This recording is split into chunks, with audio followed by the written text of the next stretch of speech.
न हि देहभृता शक्यं त्यक्तुं कर्माण्यशेषतः यस्तु कर्मफलत्यागी स त्यागीत्यभिधीयते. Verily, actions cannot be entirely abandoned by the embodied, but one who relinquishes the fruit of action is called a tyagi. So, in verse 9 and 10, he was talking about how a sattvic tyagi practices renunciation. So, here he is talking about how it's not possible for everyone to entirely abandon actions, because what drives you to action? What are the precursors to action? You perform action because you have a desire for it. The desire for that particular thing comes because you get a thought in your mind, and the thought comes because of a vasana. So the chronology of action is vasana means a particular inclination, a particular preference, a particular trait that you have. This deep-rooted inclination that you have, we're all born with these vasanas. And during your lifetime, you pick up some.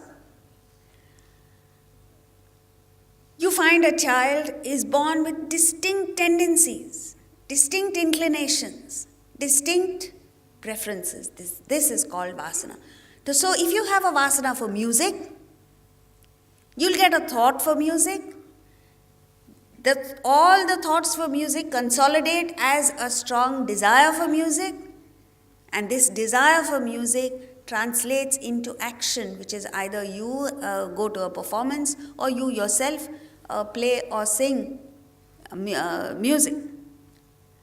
So, if you are full of vasanas, you cannot give up actions. That's what he's saying here. Actions cannot be entirely abandoned by the embodied.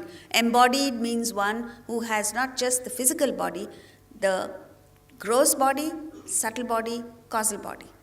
Gross body is your physical body, within which there is your subtle body, which is the mind and intellect. And the quality of your body, mind, and intellect are determined by the vasanas in you.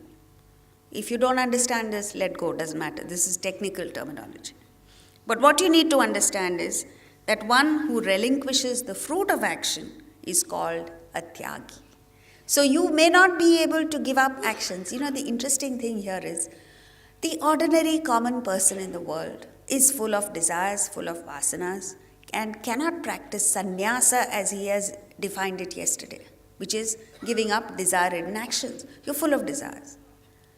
But he's brought this philosophy from the upper regions of the Himalayan valleys to the common everyday life of all of us by saying that, all right, you may not be able to come up with sannyasa, but what you can do is at least give up the fruit of action.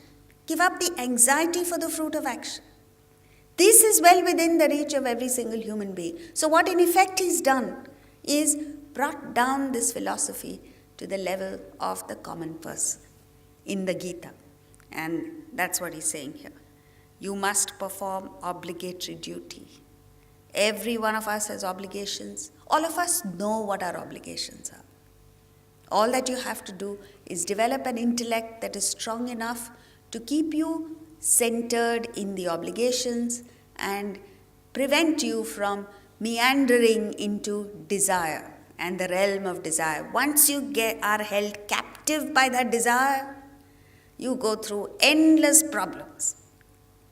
This has been portrayed in the Ramayana. Sita represents the individual, you and me.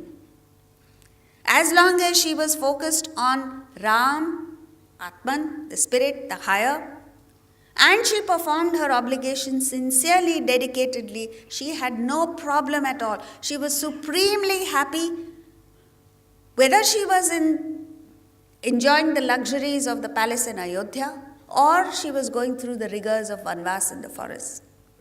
Her problem started when she stepped out of the realm of obligation and meandered into the area of desire. When she picked up one desire, that was her undoing. Now, if one desire can finish off Sita, you can imagine what's happening to all of us. Endless desires we have. So, the message here is, watch out. The first step to dealing with desire is bringing the intellect into play. Ask yourself, when the desire comes, why not? My neighbor has whatever it is, why can't I have? Question, do I really need it? Is it necessary for me to get it? Just because the neighbor gets something doesn't mean you and I have to get it. The moment you question, which means the moment you bring your intellect into the picture, the problem gets resolved by itself. If the intellect by any chance decides that yes, it is perfectly all right for you to go ahead and fulfill that desire, then go and fulfill it without the feeling of guilt. But if you don't consult the intellect will come and tell you later, you shouldn't have done it. So, it's an interesting psychology. You wait outside a jeweler's shop and watch people coming out of the shop after having bought jewelry. For how long is the lady happy? At some point she'll say, but I think I made a mistake. I should not have bought it. What will my husband say? What will, So our intellect comes into play after the action. All that you have to do is bring the intellect into the picture before the action. You'll save yourself a lot of trouble and a lot of expenditure. That's the first step. The next step is to upgrade the desire. So it's not just about me and what I have or what I don't have. It's about others. And once you stretch your mind to accommodate the well-being of others, as large a circle as possible, then you realize you get much more happiness, much more fulfillment in just reaching out to others and trying to help them. Just the thought, just the fact that you have accommodated the interests of others gives you this tremendous sense of satisfaction and happiness, which is you cannot get, it's impossible to get. However many cars you buy for yourself, however many diamonds you buy for yourself, however much of the world that you acquire for yourself. So this is it. So action cannot be entirely abandoned, but at least you can relinquish the fruit of action. Then you become a tyagi, renouncer.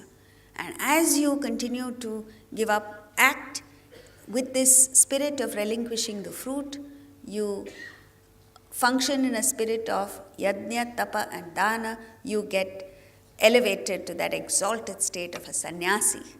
And from that stage to meditation and realization, you reach the state of enlightenment. For now, we move to verse 12.